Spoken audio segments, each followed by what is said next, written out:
শারীরিক অসুস্থতার কারণে মানসিক অবসাদে নিজের শোবার ঘরে গলায় ফাঁস লাগিয়ে আত্মঘাতী হলো এক ব্যক্তি। সোমবার এই চাঞ্চল্যকর ঘটনাটি ঘটেছে মুর্শিদাবাদ জেলার বড়ুয়া থানার অন্তর্গত শিমুলিয়া গ্রামে। জানা গিয়েছে মৃত ব্যক্তির নাম দুলাল বাগদি, বয়স 44, বাড়ি বড়ুয়া থানার অন্তর্গত শিমুলিয়া গ্রামে। পরিবার সূত্রে জানা গিয়েছে দীর্ঘদিন ধরে শারীরিক অসুস্থতার কারণে মানসিক অবসাদে ভুগছিলেন ওই ব্যক্তি। এরপর সোমবার ভোরে নিজের ঘরে গলায় ফাঁস লাগিয়ে আত্মঘাতী হয় দুলাল বাগদি নামের ওই ব্যক্তি। বিষয়টি বাড়ির লোকেদের নজরে আসতেই তড়িঘড়ি বড়ুয়া থানায় খবর দিলে পুলিশ এসে দেহটি উদ্ধার করে। এরপর বড়ুয়া থানার পুলিশ ঘটনার খবর পেয়ে মৃতদেহ উদ্ধার করে বড়ুয়া থানায় নিয়ে এসে মহকুমা হাসপাতাল মর্গে দেহ ময়নাতদন্তের জন্য পাঠিয়ে পুরো ঘটনার তদন্ত শুরু করেছে বড়ুয়া থানার পুলিশ। পরিবারের লোকেদের দাবি, দীর্ঘদিন ধরে শারীরিক অসুস্থতার কারণেই আত্মহত্যার পথ বেছে নেয় ওই ব্যক্তি। গোটা ঘটনাকে কেন্দ্র করে ব্যাপক চাঞ্চল্যের সৃষ্টি হওয়ার পাশাপাশি শোকের ছায়া নেমে এসেছে শিমুলিয়া গ্রামে। মৃতা দুলাল বাগদির 3টি কন্যা সন্তান। বড় মেয়ে ক্লাস 7-এ পড়াশোনা করে, দ্বিতীয় মেয়ে ক্লাস 4-এ পড়াশোনা করে, তৃতীয় ক্লাস 1-এ। পরিবারে একমাত্র উপার্জনকারী ছিল দুলাল বাগদি। পার্বতী বাগদি বলেন, একসঙ্গে দুজনে চাষের কাজে মাঠে গিয়েছিলাম। তারপর সে মাঠ থেকে বাড়ি চলে আসে। আমার বড় মেয়ে রান্নার জন্য ঘরের মধ্যে সবজি আনতে গেলে দেখে সে গলায় ফাঁস দিয়ে ঝুলছে। তখন সেই চিৎকার করে কান্নায় ভেঙে পড়ে। তারপর আমি ঘরের মধ্যে গিয়ে দেখি ও তখনও ঝুলছে।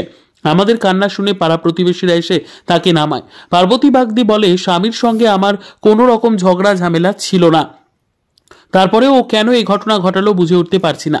3টে ছোট ছোট কন্যার সন্তানকে নিয়ে আমি এখন কি করব ভেবে উঠতে পারছি না। ছিল দাদা, আপনার কোনো কিছুই হয়নি। ও মাঠে গিয়েছিল, মাঠে যাওয়ার পরে খেরকুটে নিয়ে এসেছে, বাড়িতে খাওয়া দাওয়া করেছে। খাওয়া দাওয়া করার বাদে বেটি ওর স্বামী বসেছিল, বিড়ি খেয়েছে। ওরা মেয়ে ছেলে বেটি গা ভাত ধুতে হয়েছে। ওই টাইমে যেয়ে ওই মুহূর্তে ওপরে ভেঙে গলায় দড়ি নিয়েছে। কিসের সঙ্গে দিয়েছিল? ওই আপনার মোটা দড়ি আপনার ওই ওপরে কাঁড়ির সঙ্গে নিয়েছিল। যিনি ওনার নাম কি? ওনার নাম দীপু। কখন দেখলেন? ওই আপনার 10টার দিকে। আচ্ছা, কি কারণে দিয়েছে? কি কারণে অতটা আপনার ঝগড়াঝাটি অশান্তি কোনো কিছু নেই ফ্যামিলিতে। কি নাম আপনার? আমরেশ। আপনি কি পাগল নাকি? কান্নাকাটি করতে শেষ কান্নাকাটি, এটা আমার কাজ। দিদি কি হয়েছিল একটু বলুন। ঝগড়া নাই, কাজ না, কিছু না। চলুন পাইতে বসেন বাড়িতে। দিদি কি হয়েছিল? কিছু হয়নি, ঝগড়া নাই, কাজটা নাই। কিভাবে বুঝলেন? আমরা একসাথে মাছ ছিলেন, দেখছি বাড়ি দেখছি গলায় ধরে নিয়ে। যিনি লিখছে ওনার নাম কি?